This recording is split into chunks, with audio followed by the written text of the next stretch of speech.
The ballroom lights hit her like a verdict the moment she stepped inside. Mariah Ellis paused at the threshold of the downtown gala, the hum of conversations snapping into a hush sharp enough to cut skin. Crystal glasses clinked. A string quartet stalled mid. She felt every eye track the movement of her black evening gown, as if her presence were an intrusion, not an invitation. A uniformed officer stood near the check-in table, decorative security for the event. Officer Crane, broad frame, polished badge, a stare that scanned her from shoes to shoulders with slow, clinical dismissal. Mariah extended her invitation card. Her hand was steady. Her heartbeat was not. Crane didn't take the card. He smirked, just a small, practiced flex of contempt. Service staff should use the back entrance, he said. The line struck like a blow. One sentence, crisp, public, irreversible. Heat clawed up Mariah's spine. She tried to speak, but her voice locked beneath the weight of the room's silence. Somewhere behind her, champagne fit. A camera shutter clicked. Whispered breaths rose like steam. Spectators,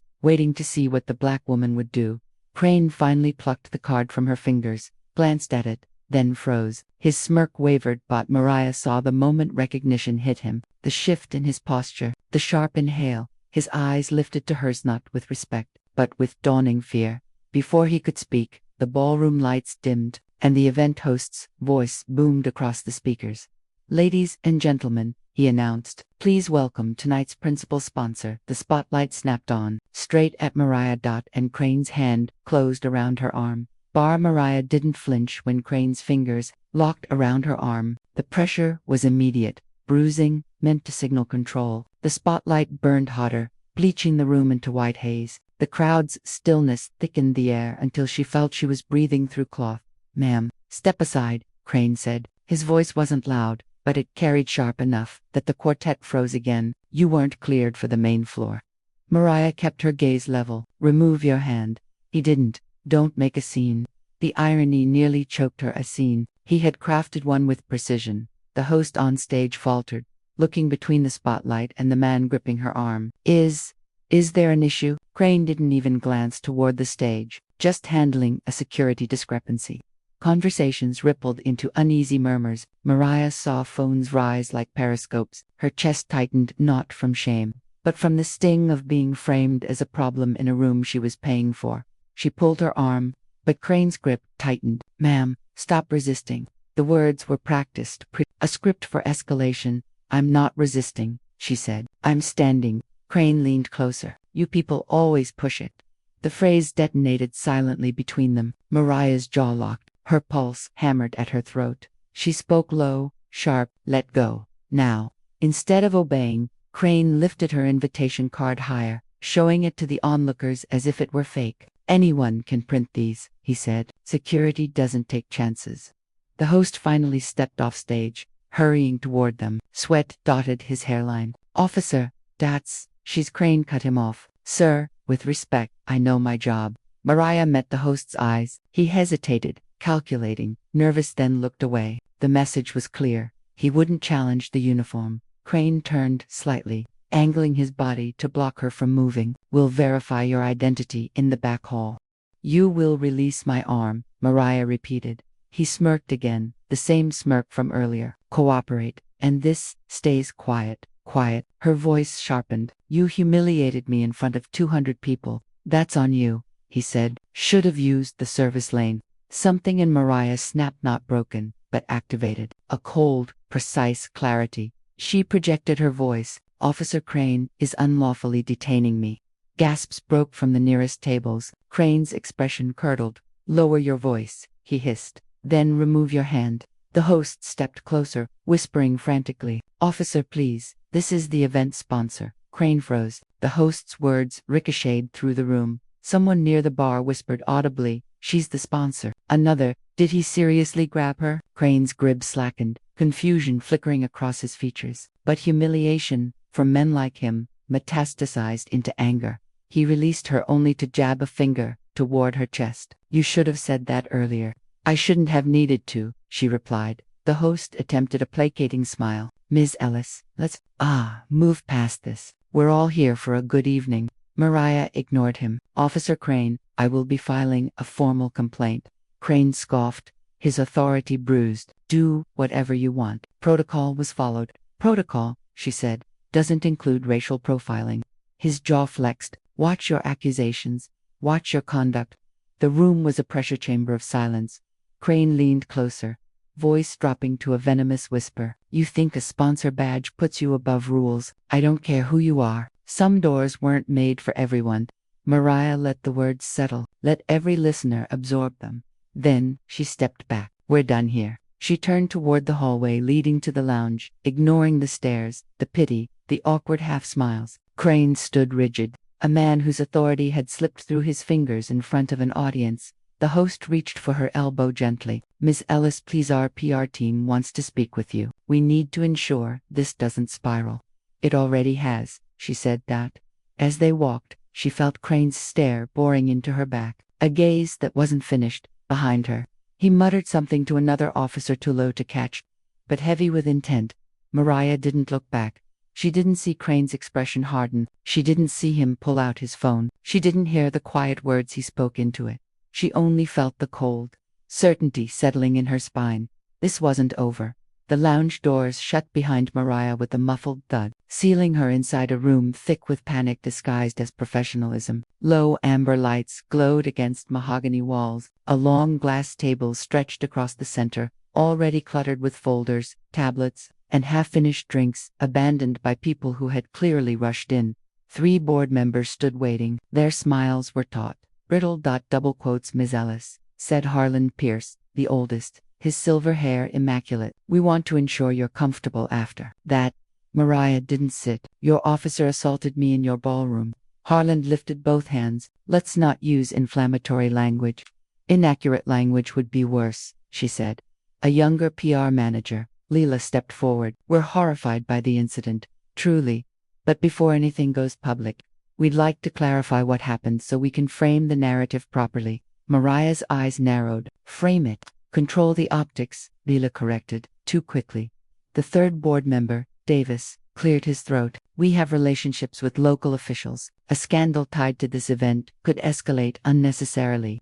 Unnecessarily for whom? Mariah said that. No one answered. Through the thin wall, the gala music resumed, an elegant soundtrack to the quiet scramble happening inside. Leela tapped her tablet, pulling up what looked like a statement draft. If you allow us to coordinate with the department, we can present this as a misunderstanding. A misunderstanding, Mariah repeated. Harlan nodded. Officer Crane mistook you for staff. Embarrassing, yes, but not malicious. He held my arm, she said. He refused to let go. Davis blinked slowly. Officers are trained to be firm. Mariah stepped closer to the table. Do you hear yourselves? You watched him detain the sponsor of your own event, in front of donors, cameras, press. Leela's voice dipped. Which is why we need to handle this delicately. Mariah pulled out her phone. What are you doing? Harlan asked. Documenting, she said. Every word. Shock flickered across Leela's expression. That's not necessary. It is, Mariah said. Davis exhaled. This will make things difficult for the foundation. Mariah finally sat, not because she conceded, but because she wanted to anchor herself before anger cracked into something unproductive. Officer Crane's conduct won't disappear because you decide it's inconvenient. Harlan's tone cooled. Ms. Ellis, be reasonable. I am, she said. You're not. A knock rattled the door. Another officer entered, uniform crisp, posture stiff. He nodded at the board before addressing Mariah with a tight smile. Internal review is underway. Officer Crane is answering questions now. Mariah recognized the tone. Public assurance, private dismissal. Is that all? The officer hesitated. These things take time. Time, Mariah echoed. Or Barry. He didn't respond. His silence was its own answer. She angled her phone slightly toward him. State your name. His composure wavered. Officer Hale. Officer Hale, Mariah said. Did you hear Crane say, I was resisting when I wasn't? Hale shifted. Ma'am, I wasn't present for the beginning of the altercation. No, she said, but you heard him afterward. His jaw tightened. Internal affairs will assess everything. Mariah slipped her phone back into her clutch. Hale left quickly, closing the door with too much force. When he was gone, Lila let out a shaky breath. Mariah, let's work together. You don't want the blowback that comes with taking on law enforcement. Mariah stood. Yes, I do. Harlan stepped into her path. Don't be impulsive. Crane has powerful backing within the department. Officers protect their own. It gets ugly. That's supposed to scare me. It's supposed to warn you, he said quietly. People have lost far more for far less. Mariah stared at him, really stared. Harland looked away first. Thank you for confirming the problem, she said. She walked toward the exit. Leela moved beside her, voice softer. If you take this public, everything will escalate. Reporters, commentators, trolls. You know how quickly the narrative turns against a black woman, no matter how successful. Mariah paused. The truth in the remark hit hard, but it didn't slow her. Maybe, she said, but silence won't fix any of it. She opened the door. The moment she stepped into the hallway, her phone vibrated. A message flashed across the screen from an unknown number. Back off. You don't know who he belongs to. Her breath caught not in fear, but in recognition. They were moving already, and they expected her to fold. Mariah locked her phone, straightened her shoulders, and walked back toward the noise of the gala. The spotlight had faded, but the theater was still active, shadows shifting. Alliances forming, eyes watching her every step. She understood now. Crane wasn't acting alone, and whoever was behind him believed she wouldn't be bold enough to fight. They were wrong. She stepped into the main hall, feeling the weight of the room settle on her again, but this time her pulse stayed steady. She had crossed the threshold. There was no going back. The precinct lobby smelled of disinfectant, an old carpet sterile on the surface, sour underneath. Mariah stepped inside, heels clicking against the tile. Conversations hushed in pockets. A few officers glanced up, recognized her from the video circulating online, and whispered to one another. She approached the front desk where a tired-looking clerk flipped through a stack of forms without interest. I'm here to file a complaint against Officer Thomas Crane, Mariah said, formal, written, and documented.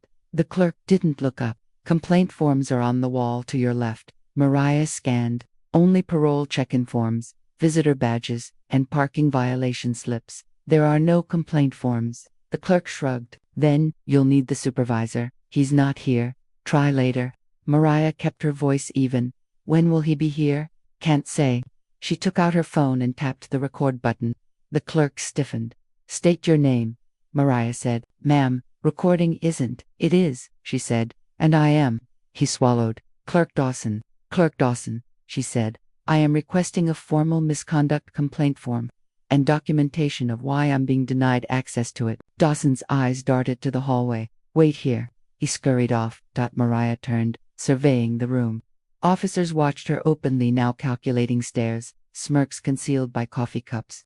A pair of patrol officers passed behind her, one muttering just loud enough, "She's here to make a circus." The other chuckled. Should have stayed in her lane. Mariah didn't turn. She recorded every word. Dawson finally returned with a man in a pressed uniform, badge polished to a blinding shine. His smile was thin, bureaucratic. I'm Sergeant Mullen, he said. There seems to be some confusion. No confusion, Mariah replied. I want to file a complaint. Mullen clasped his hands. Internal Affairs handles officer grievances. Unfortunately, they're not available this morning. It's 10 a.m. Yes, he said, and they're in a meeting. And you have no forms here, correct? Mariah held up her phone. Please confirm that this precinct has no complaint forms available. His smile didn't move. Ma'am, you're welcome to come back later. The process takes time. Time I'm not obligated to waste, she said. A door creaked open down the hall. A young officer barely out of academy, by the look of him, stepped out, clutching a stack of paperwork. He hesitated when he saw her. His gaze flickered to the phone. Then to the other officers watching her. He started moving again, quickly. Mariah stepped toward him. Officer, can you direct me to Internal Affairs? He froze. Mullen's voice cut in sharply. Officer Trent, return to your post. But Trent looked at Mariah just long enough for her to catch something in his eyes, worry, but also conscience. He lowered his voice. Aya isn't going to take this today, he murmured. Crane's protected. Lieutenant Harrow's already pulled strings. Mullen's jaw tightened. Trent stepped back, guilt and fear colliding in his expression. I'm sorry, he said, then disappeared into a side office. Mariah turned to Mullen. So this is how you handle misconduct. We follow procedure, Mullen said, not public pressure. Not online dramatics. Online dramatics, she repeated. You mean a video of your officer detaining me without cause? His expression hardened. I suggest you leave before you cause a disturbance. Mariah inhaled slowly. I'll wait for Internal Affairs. You won't be permitted to loiter in the lobby, she said. I'm requesting lawful access to a public process. He nodded to another officer. Escort her out. The officer approached, hand hovering near his holster, not touching it, but close enough to send a message. Mariah didn't step back. She didn't give them the satisfaction. I'm walking, she said. You don't need to touch me. She moved toward the exit. Phone still recording. The lobby watched her like a spectator. Sport officers murmuring, civilians pretending not to pay attention, tension humming in the fluorescent lights. Outside, the sun struck her eyes. She stopped on the sidewalk to breathe, to steady the churn inside her. She expected anger. Instead, a colder sensation pooled in her chest, clarity sharpened by betrayal. She walked toward her car, heels clicking with purpose. Then she saw it. A deep, jagged line carved across the driver's side door, fresh, metal peeled like torn skin. Underneath it, in sharp, deliberate lettering etched into the paint, sponsored THIS. Her heartbeat slammed once, hard. The street was empty. No witnesses, no cameras she could see. She lifted her phone again and filmed the damage. Her voice controlled. This, she said quietly, is retaliation. An unmarked cruiser rolled slowly past the intersection. The driver didn't look at her, but she felt the weight of his presence anyway. Mariah straightened, locking her jaw. They thought intimidation would stop her. They thought the wall would hold. She touched the ruined paint of her car, then wiped her hand clean on her coat. This was no longer about an insult at a gala. This was systemic, coordinated, intentional, and she was done playing by their schedule. She got into the car, closed the door, and drove away, not shaken, but certain. The first wall had revealed itself. Now she knew exactly where to aim. Mariah's office sat on the 22nd floor, a glass rectangle overlooking the city. Normally, the view steadied her. Today, it felt like a stage-of window across from her, a potential observer. She set her bag down, opened her laptop, and logged in. Notifications flooded the screen. Mentions, emails, news pings. The video from the gala had blown up. Her assistant, Jordan, stepped into the doorway. You saw it. I did. He shut the door behind him. There's more. Mariah looked up. Jordan handed her his tablet. A headline glared back. Sponsor causes scene at charity event, sources say. Alcohol involved. She read it twice. Jaw tightening. They're going with that. There's another article, Jordan said. It quotes anonymous law enforcement officials. He swiped. Officer responded to disruptive attendee investigation. The Ungamoria S-pulse steadied into something cold and razor. They're building the counter-narrative. Jordan nodded. It's coordinated. Mariah leaned back. They want the public to doubt before the truth even arrives. Jordan hesitated. There's something else. He handed her his phone. A voicemail transcription popped up. Tell your boss to drop the complaint. She won't like what comes next. He didn't leave a name, Jordan said. Mariah handed the phone back, voice level. Save it. Back it up. Jordan swallowed. Should we get security involved? Not yet, Mariah said. Security can't stop what's coming. Before Jordan could respond, her office phone rang. The caller ID unknown. She answered. This is Mariah Ellis. A man's voice, smug and unhurried. Ms. Ellis, this is Deputy Chief Harrow. Her spine straightened instantly. Crane's protector, Harrow, she said. I'll keep this brief. I'm aware you came to the precinct this morning. I attempted to file a complaint, she said, and stirred up quite a commotion. Harrow replied. I'd prefer we avoid further disruption. Your officer detained me without cause. He sighed, as if tired of a predictable argument. Officer Crane assures us you were uncooperative. Mariah's grip tightened. You've seen the footage. A single angle doesn't tell the full story. It tells enough. A pause. Then Harrow's tone shifted, smooth, with a quiet thread under it. Miss Ellis, the department values its relationships with community leaders. We'd hate for this incident to overshadow your philanthropy.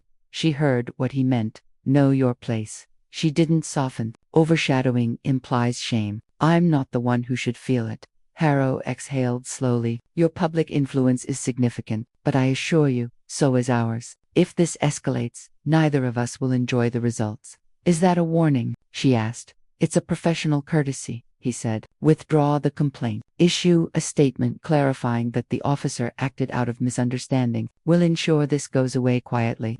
Mariah stared at the skyline. I'm not withdrawing anything. Harrow's voice cooled. Then consequences are on you. The line disconnected. Mariah set the phone down carefully, too carefully. Rage threatened to rise, but she pressed it down. Anger clouded strategy. Jordan hovered. What did he say? Exactly what we expected. Her inbox chimed again, rapid fire. She opened the latest email. A board member from the Gala Foundation. Mariah, the situation is becoming unnecessarily public. Please reconsider your approach before funding partners panic. Another email arrived almost instantly. A major donor. We can't be associated with controversy. We may need to pause pending investigations. Another. A collaborator. Another. Media inquiry. Reframing the story as mutual. Misunderstanding. Pressure. Settling from every direction. A coordinated squeeze. Mariah closed the laptop. Jordan waited. What now? We keep going, she said. He nodded. One's loyal, steady, whatever you need. Before she could respond, her phone vibrated again. A text. Unknown number. This one wasn't threatening. It was a screenshot. A chat thread between officers, leaked by someone inside. The messages were blurred at the edges, but the words were unmistakable. Crane won't get touched. Harrow's already shutting it down. They'll make her look unstable. She'll back off. Watch. Mariah stared at the screen. Someone inside the department had sent this. Someone watching. Someone trying. In whatever limited way, to help. Jordan leaned over her shoulder. Is it real? Yes, she said. And it confirms everything. The weight of the moment tightened around her ribs, but not with defeat, with alignment. Every move they made reaffirmed what she already knew. This fight wasn't a misunderstanding. It was an organism. Institutional. Alive. Jordan spoke carefully. This is bigger than Crane. Yes, Mariah said, which means the strategy has to be bigger too. She stood, walked to the window, and let the city reflect back at her, indifferent, towering, flawed, but still hers to face. They thought they could pressure her into retreat. They thought she'd fold like others had. But the pressure didn't break her. It clarified her purpose. Amira felt the chandelier's light burning in her eyes as she walked back into the ballroom. Music swelled, elegant, honey-sweet, but her stomach tightened like a fist. Every table she passed carried whispers now. She could feel them sliding under her skin. Marcus Ward was standing near the stage, shaking hands with board members, his badge gleaming beneath the soft gold lighting like a quiet warning. She swallowed. Enough hiding. Amira stepped toward him. Marcus turned, smiled thin as a paper cut. Well, he said softly, the troublemaker returns. Officer Ward, we need to talk. Her voice was steady. Her pulse was not.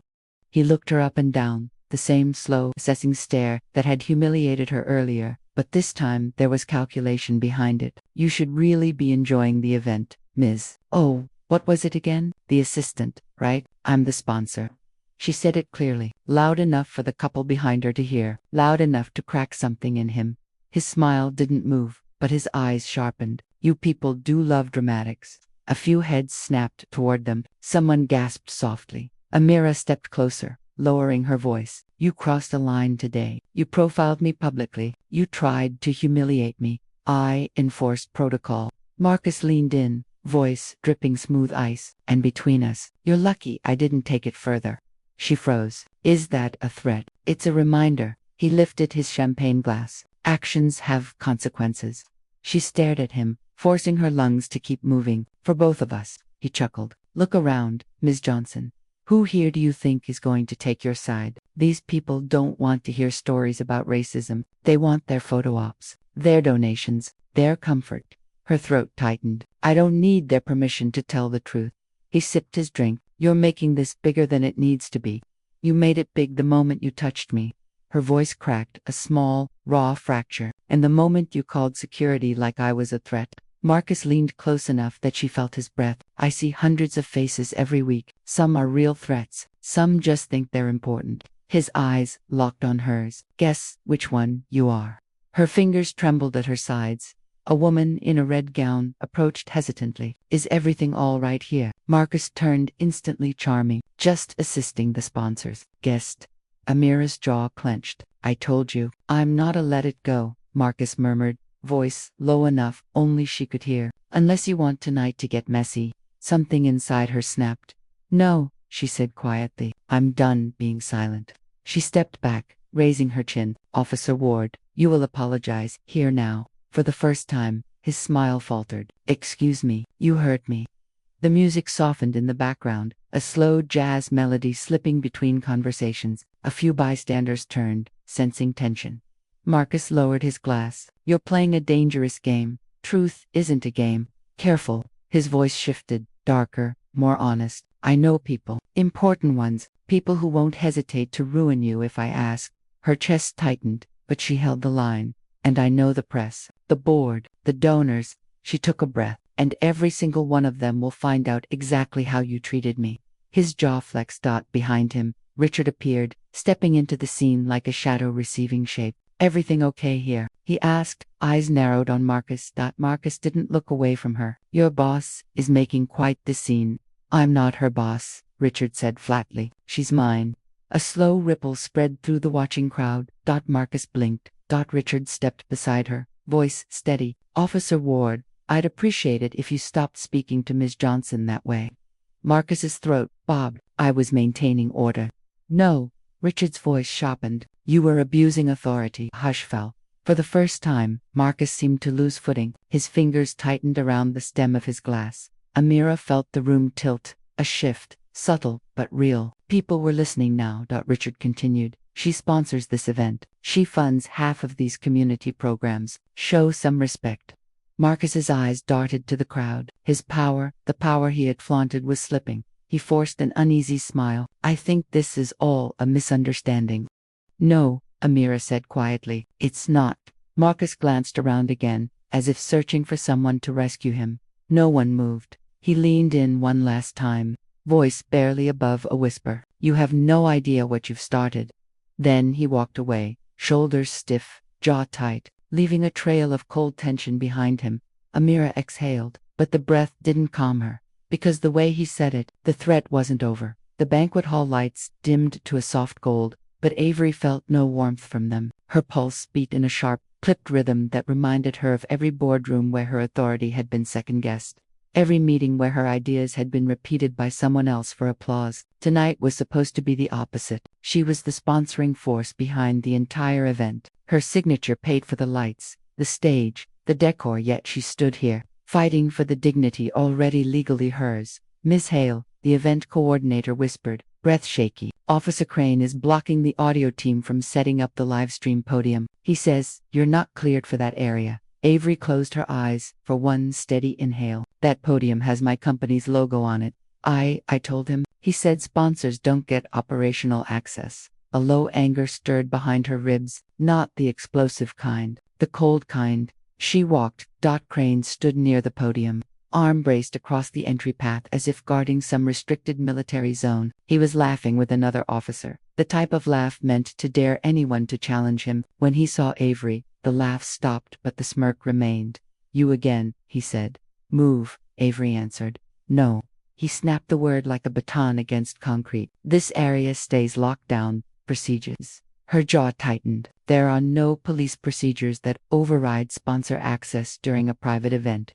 Crane stepped closer, lowering his voice. "Lady, you think money puts you above rules." Avery didn't flinch. "I think the contract I signed does." He chuckled once, dark and dismissive. "I don't care what you signed." Behind her, she sensed guests slowing, watching, trying to decode the tension without stepping into it. Racism rarely announced itself. It seeped, it whispered. It disguised itself as protocol, tone, authority. Avery said nothing for a long second, then she pulled her phone from her clutch and hit record. Crane's eyebrow twitched. "Put that away," he warned. "No," she replied. "You've interfered with contract access. You've misused authority on private property. You've obstructed an event you were hired to protect. This recording stays on. Turn it off." His voice was a pressure valve straining. The coordinator hurried forward. "Please, both of you." Avery raised a hand without looking back. "I'm done negotiating." Crane stepped closer, chest puffed. "You're creating a disturbance." "You created it," she answered. Then the shift happened so small, most would miss it. A twitch at his jaw, a flicker in his eyes that recognized, finally, that she wasn't backing down, that she wasn't one of the many he could intimidate into silence. He reached for the phone. Avery didn't move. "Touch me," she said, "and the suspension won't be temporary." Crane froze. His hesitation lasted only half a second, but it was half a second too long. A hotel security manager approached at a brisk pace. "Officer Crane, Please step aside. Ms. Hale's access is confirmed. You've been overruled. Crane looked between them. Avery, the phone, the audience forming. For the first time, the smirk broke. Avery walked past him and stepped onto the podium. She didn't smile, didn't claim victory. She simply stood tall in a place she'd earned. Behind her, Crane muttered under his breath. Avery heard every syllable. This isn't over. And she knew he meant it. She also knew, neither was she. The morning after the gala, Avery's penthouse felt unnervingly quiet. No music, no kettle, no hum of routine. Silence had weight today. She stood at the window, overlooking the city, her city yet. The glass felt colder than usual as headlines began to detonate across her phone screen. Local officer claims, disruptive behavior by event sponsor, police report, filed after gala clash, community division, or sponsor misconduct. Crane had moved first. Avery scrolled. The language was familiar, strategic ambiguity, implication without evidence, every line crafted to turn her into an aggressor, a stereotype, a problem. Systems didn't need truth, they needed narrative. Her assistant, Jordan, arrived breathless. He filed an official complaint. Says you escalated confrontation, impeded operational safety, verbally provoked enforcement personnel. It's already circulating. Avery didn't look away from the window. He's trying to control the frame. Jordan swallowed hard. The board wants a statement. They'll get one, she said. Her phone buzzed again. A known number. She answered. A clipped voice spoke. Ms. Hale, this is Internal Affairs. We've received Officer Crane's report. We request your cooperation in an interview. Avery kept her tone steady. Send the documents. I'll respond through counsel. The caller hesitated, surprised she didn't bend. Very well. She hung up and finally turned from the window. Jordan, schedule media counsel, legal, and PR, and pull the full recording. It's already backed up, he said. But he's claiming you edited it. They always do. Jordan lowered his voice. Do you want to release it? Not yet. She needed precision, not impulse. Crane wanted a reaction. He could twist. Avery walked to her dining table. Folder after folder, awaited contracts, security logs, witness accounts from guests who'd already texted her. As she opened them, the pressure behind her ribs deepened. Not fear, something older, something bone-deep. Jordan studied her. You look like you're preparing for a war. This is one, she said, but not the kind he thinks. He frowned. What do you mean? Avery tapped the stack of documentation. Crane believes this is a fight between him and me. It isn't. It's a fight between evidence and the machine that protects him.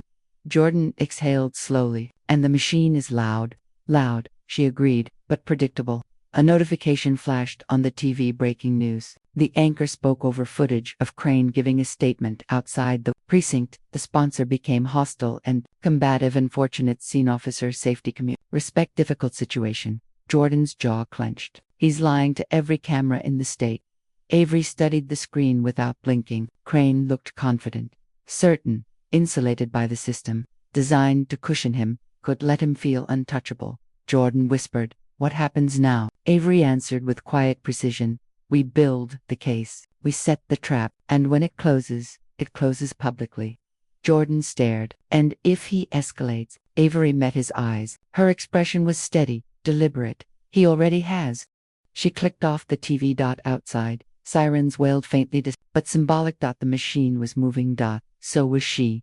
Avery entered the media conference room with the same controlled poise she carried into boardrooms, but inside, her nerves coiled tight. 3 lawyers waited at the table, screens glowing with paused clips, transcripts, and the police complaint Crane had filed. Every word in that report was weaponized. Her lead counsel, Mara Kessler, didn't waste time. "We reviewed everything. Crane's report contradicts itself repeatedly, but contradictions don't matter unless we expose them surgically." Avery nodded. "Then, let's begin." Mara pressed play on the recording. Crane's voice echoed, arrogant, mocking, laced with the casual confidence of someone who assumed there'd be no consequences. The footage showed his body blocking the podium, his hand reaching toward Avery's phone, his smirk hardening when challenged. Jordan, sitting beside Avery, whispered, "He buried himself and doesn't even realize it." Mara's eyes narrowed. "He will." She clicked to the next file. A slow-motion breakdown of the moment Crane stepped forward. "This frame," she said, tapping the screen, "is enough to prove escalation. and we have 4 witness statements confirming his behavior.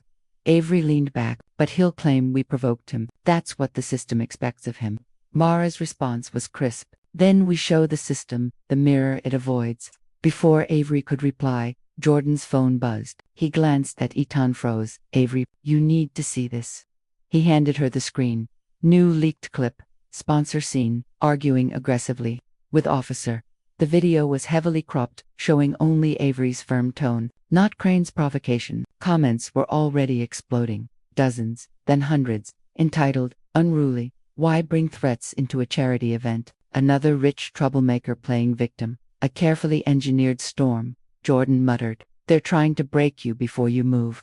Avery took a long breath. They won't, but the truth burned under her ribs. She wasn't untouched by any of this. The distortion, the erasure, the way a system spun facts into shadows, all painfully familiar. Mara folded her hands. "They want you overwhelmed. We need you clear." Avery steadied her voice. "What's our next step? We file our own account before Internal Affairs. And then," Mara slid a new folder forward, "we release the full, unedited footage, publicly, strategically, not as retaliation, as evidence." Jordan looked between them. "Once we release it, the narrative changes." "No," Avery corrected. "The truth changes, narrative follows." A knock hit the doorstop. Hurried. One of the junior analysts stepped in, pale. "Something else. Officer Crane is requesting a restraining order. Claims Ms. Hale is harassing and threatening him." Silence. Avery's fingers curled slowly around the table's edge. Mara's voice dropped to a dangerous calm. "He's escalating into legal intimidation." Jordan's voice cracked. "He's painting you as unstable, aggressive, dangerous." Avery stood. "Then we move faster."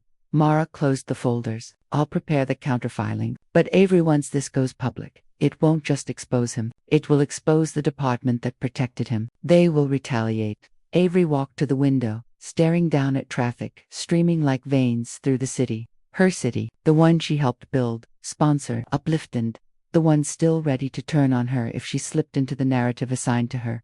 She spoke softly. "Let them. I'm done shrinking so others remain comfortable." Jordan swallowed hard. "So this is the point of no return." Avery didn't turn. "No. This is the point where truth stops whispering."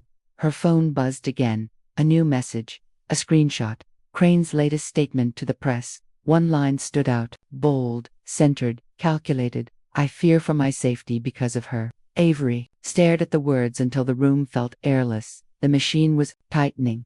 But so was her resolve. The day of the press release arrived with oppressive sunlight streaking through the floor-to-ceiling windows of Avery's office. Reporters, cameras, and microphones lined the room's perimeter, their lenses cold and unblinking. Avery's pulse was steady, calm, deliberate. She had spent days rehearsing, reviewing every frame, every statement, every witness transcript. Every word had weight. Every pause was calculated. Mara Kessler handed her the statement one last time. "Remember, truth is your shield. No anger, no embellishment." Avery read it silently. "I was detained unjustly at the charity gala. Officer Thomas Crane misused authority, and his actions were witnessed by multiple attendees. All evidence has been provided to Internal Affairs. I remain committed to transparency, accountability, and the safety of our community." She nodded, clear and uncompromising. Jordan adjusted a microphone. "We're live in 3, 1. Avery's eyes scanned the room. Crane's face would be on the news soon, along with her statement. The moment was tense, like holding a match above gasoline. She spoke slowly, each word deliberate. "At the gala, I was approached by Officer Crane, who proceeded to physically block and intimidate me without cause. Video evidence, witness statements, and official logs contradict his claims. I am releasing this material today to ensure transparency and accountability." Flashbulbs fired, cameras clicked, reporters scribbled. "Officer Crane's report misrepresents the events," she continued. "His actions are symptomatic of a larger systemic issue within the department that allows abuse of authority to go unchecked. I demand a thorough and impartial investigation." Questions came fast, one after another. Avery responded without flinching. Every word reinforced her authority, her credibility, and the truth. Later that afternoon, the news broke across social media. Headlines shifted. "Gala sponsor exposes officer misconduct. Evidence released." Black CEO forces department accountability after detainment. Internal Affairs investigates Officer Crane after viral release. Comments poured in, some supportive, some skeptical, some dismissive. Avery read them all. She allowed no reaction that could be weaponized. Instead, she absorbed the energy, converting fear, frustration, and anger into focus. Hours later, Internal Affairs contacted Mara directly. Their tone was cautious, official. They acknowledged receipt of the evidence and promised a formal review. Crane had been suspended pending investigation. Avery exhaled, the first real release of tension all day. Jordan smiled faintly. You did it. She didn't smile back. We started it, she said. Now, the system has to respond. Outside her window, city lights began to flicker on. Indifferent, yet orderly. Avery understood that change didn't come from one moment, it came from persistence, precision, and the refusal to let the narrative be stolen. Tonight was a victory, but the war was far from over. She leaned against the glass, thinking of Crane, of Harrow, of the machine that had tried to crush her. They had been exposed. They had felt her strength, and they would think twice before targeting another person like her.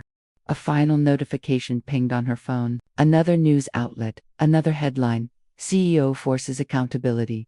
Police department faces scrutiny after viral incident. Avery placed the phone down and closed her eyes. The quiet was different now, not empty, but full of possibility. She had turned the machine back on itself, and the truth was finally audible. The morning after the press storm, Avery arrived at the department headquarters. Crane had been suspended, Harrow reassigned, and Internal Affairs had begun a formal investigation. The halls, once intimidating, now felt hollow with accountability in motion. Officers whispered, eyes down, aware the story had shifted from her to them. Avery walked with measured steps, phone recording nothing this time. She didn't need evidence here. The system was awake, at least partially. A hearing room awaited. Crane sat at the far end, hands clenched, expression carefully neutral. The walls smelled faintly of varnish and authority. Avery's legal team stood beside her, silent but ready. The room filled with officials, some curious, some cautious. Every eye tracked her. Every word she spoke carried weight. Officer Crane, the hearing began. We have reviewed the evidence you filed, as well as the sponsor's account. We will consider witness statements, video, and documented timelines. Crane opened his mouth, but the room's atmosphere compressed him. The smugness had fled. This was no gala, no staged confrontation. This was accountability in stark, procedural reality. Avery's statement was succinct, precise. No theatrics. Every claim documented, every timeline supported, every witness corroborated. The record would be clear. Crane sputtered, tried deflection, but the threads of truth tightened around him. Harrow's absence in the room underscored the isolation of the powerful. When systems shift, when the hearing adjourned, Avery walked out into sunlight, fresh and uncompromising. Cameras were absent, replaced by the quiet certainty that this battle had been fought on its proper terms. The city hummed beneath her feet, indifferent, yet she felt its pulse now in alignment with her purpose. Later, in her office, Avery allowed herself a moment of reflection. Crane would face disciplinary action, career setbacks, and public scrutiny. Harrow's maneuvering had been exposed. The department would be under watch, but the victory came with its cost hours of sleepless nights, relentless scrutiny, and a gnawing awareness of the system's persistent resistance. She exhaled, letting tension leave her shoulders. Justice had been served, but imperfectly. The fight had demanded resilience, patience, and courage, and it had left marks visible and invisible.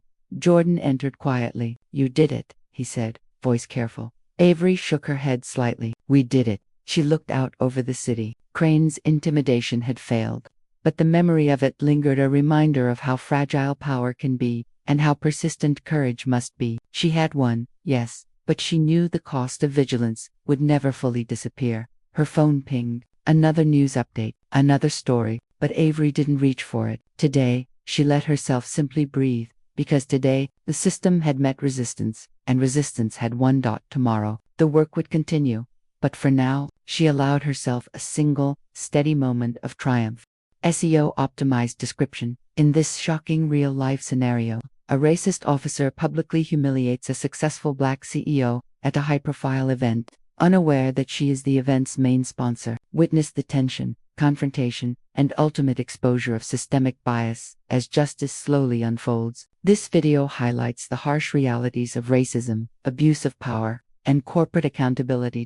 Watch as courage and truth confront discrimination head-on. This story is a must-watch for anyone interested in social justice, corporate power dynamics, and confronting prejudice in real-world scenarios. Don't forget to like this video if you support standing against racism. Subscribe to Bitter Bias for more stories exposing bias and injustice. Share this video to raise awareness about systemic racism. #BitterBias. #racism exposed. Black CEO number. Police misconduct. Social justice. Primary keywords. Racist officer. Black CEO. Racism. Event confrontation. Police misconducts. Secondary keywords. Corporate accountability. Systemic racism. Social justice. Racist behavior. Public humiliation. CO tags is less than or equal to 480 characters. Separated. Racist officer. Black CEO. Racism at event. Police misconduct. Corporate accountability. Systemic racism. Social justice. Racist incident. Public humiliation. Confronting racism. CEO exposed. Racist behavior. Event controversy. Racism. Awareness. Bitter biased hashtags. #racist officer. #black CEO. #racism exposed. #police misconduct. #bitter biased.